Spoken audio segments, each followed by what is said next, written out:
être ou non être. Moi, je pense que c'est être et que c'est ici qu'on n'est pas. Parce que dès qu'on est, on n'est plus. Naître, c'est non-être, finalement. Alors, c'est quoi être ? Être, ça, justement, c'est rien. Ça peut pas se décrire. Dès l'instant que ça se décrit, est-ce que c'est on peut bon ? en parler. C'est ni bon ni pas bon. C'est.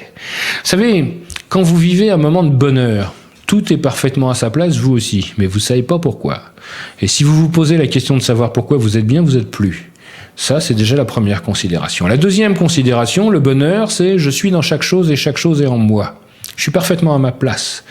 C'est comme si j'étais dans une bulle, dans quelque chose, dans un autre exemple. Vous êtes en train de faire la cuisine, ou vous êtes en train de faire de la peinture, ou vous êtes en train de travailler à votre jardin, et vous êtes dans ce que vous faites. Moi, je viens vous voir et je vous dis, qu'est-ce que tu es en train de faire ? Eh bien, vous ne pouvez pas me répondre. Vous êtes obligé d'arrêter, d'en sortir, de regarder ce que vous faites pour être capable de me le décrire. Ça veut dire quoi ?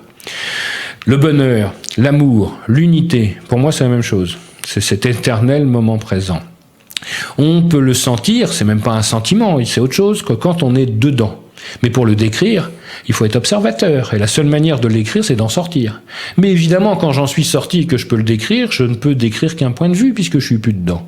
Donc voilà le paradoxe de... C'est pour ça qu'il n'y a pas de méthode pour l'amour non plus. Parce que c'est un état d'être. Et j'ai volontairement fait des alexandrins parce que, évidemment, c'est écrit en vers. Alors évidemment, comme le verre est à l'envers, et que c'est la seule manière de trouver les choses cachées, et vous verrez que cette couleur ponctuera toujours quand il y a un secret, qu'il y a quelque chose à trouver. Quand je regarde à l'intérieur de la bulle, c'est-à-dire dans ma matière, c'est verrou. Et quand je regarde vers l'extérieur, c'est ouvert. On entend toujours cette musique. N'est-ce pas la vérité ? Donc on a encore... cette musique. Alors j'ai aucune prétention de vous apporter la vérité, puisqu'on ne peut être que dedans ou dehors. Mais en tout cas, vous tentez, vous convaincre, vous faire toucher malgré vous cet état. Alors avec 7 passages, 7 gravures, 7 poèmes en alexandrin, pourquoi 7 déjà ? Est-ce que ça correspond à des étapes, à des passages ? Est-ce que ça peut être dans un sens, dans un autre ? Est-ce que ça correspond à une modification de l'être ou de l'individu ou de quelque chose en soi ? Alors c'est bien quelque chose en soi, c'est bien le terme. L'être, on ne peut pas le modifier parce qu'il est. Il n'y a que les apparences qui changent, finalement. Une des théories de création de l'univers dit qu'il y avait de l'énergie, puis qu'aujourd'hui il y a de la matière. Mais ça ne s'est pas fait énergie-matière. Il y a eu des étapes. Et ces étapes sont au nombre de 7. Donc on peut dire que le 7 va être quelque chose d'important, puisque ça va nous permettre de remonter étape par étape entre la matière et l'esprit. Alors ça va plus loin, parce que ça, on peut dire, c'est une vision métaphysique du monde. Qu'est-ce qui prouve que c'est comme ça ? Si je prends tous les minéraux qui sont sur Terre, ils cristallisent selon 7 modes différents. Je peux faire ce que je veux, j'aurai toujours 7 modes différents. Si je prends les éléments qui sont dans le tableau de classification périodique, il faut 7 couches d'électrons pour les faire, ni plus ni moins.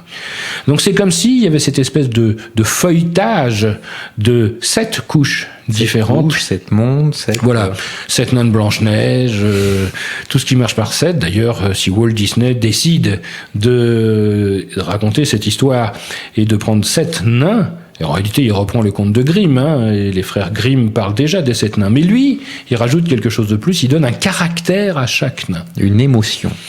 Une émotion à transgresser, une émotion à traverser. Je vous rappelle qu'on est dans une bulle et qu'on essaye d'en sortir, et quand j'ai dit qu'il y avait une peau à la bulle, c'est presque vrai.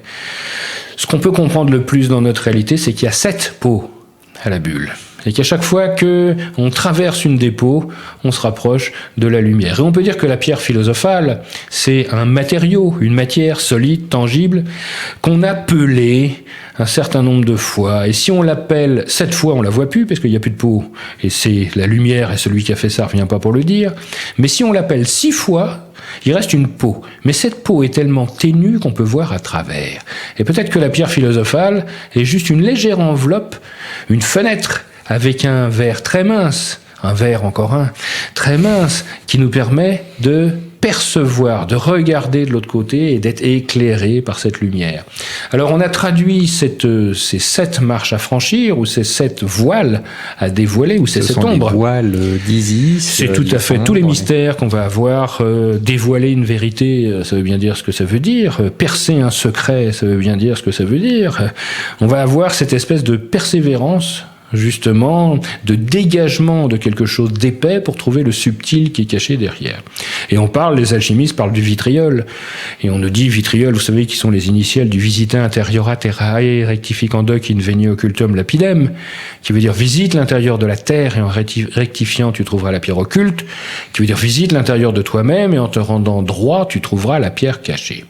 Ça tombe bien puisque c'est le travail des nains de Blanche-Neige qui creusent l'intérieur de la terre pour chercher des pierres précieuses. Et c'est quoi cette pierre qu'on a en soi ? Ah ben on n'a rien en soi, puisque est-ce que c'est dedans ou est-ce que c'est dehors ? On ne sait pas. Ce qu'il y a en soi, justement, on a une fenêtre ouverte vers le centre. À nous, justement, de trouver cette fenêtre. Qu'elle soit dedans ou qu'elle soit dehors, ça ne change rien, puisque c'est un but irréversible. Il n'y a pas de méthode, il y a seulement un état. On commence tous avec des méthodes, c'est-à-dire on commence tous des voies initiatiques pour des mauvaises raisons. Ce qui sont souvent des raisons égotiques. J'ai mal aux pieds, je veux qu'on m'aime, je suis tout seul, je suis pas bien dans ma maison. Mais tout ça, en réalité, on n'a pas envie de percevoir une autre réalité. On a envie d'être conforté dans la nôtre. En réalité, on veut que rien change, quoi. Mais on veut que ça se passe le mieux possible à l'intérieur. Mais les voies initiatiques, c'est pas du tout ça. On abandonne complètement cette réalité, on part en voyage. On n'a rien à gagner, on a tout à perdre, vous dites souvent. Même la forme. C'est-à-dire qu'on est prêt à partir en voyage, abandonner cette réalité, mais pas par dépit, pas pour fuir ce monde, mais pour le comprendre. On peut abandonner ce petit véhicule ou son propre corps pour aller se balader ailleurs. Oui, mais on ne se pose même pas cette question. On ne se pose pas cette question. Là, on reparle de méthode, on reparle de technique. L'idée, et c'est pour ça que je parle de ce livre, c'est que ce livre s'affranchit de toute méthode et de toute technique. On ne vous demande pas de comprendre. La poésie, d'ailleurs, en aucun cas, on vous demande de comprendre une poésie. On vous demande juste de ressentir des choses, qu'il y ait une ambiance, qu'il se passe quelque chose. Et c'est pour ça que ce soir, je ne parlerai pas de méthode. Nous avons bien noté.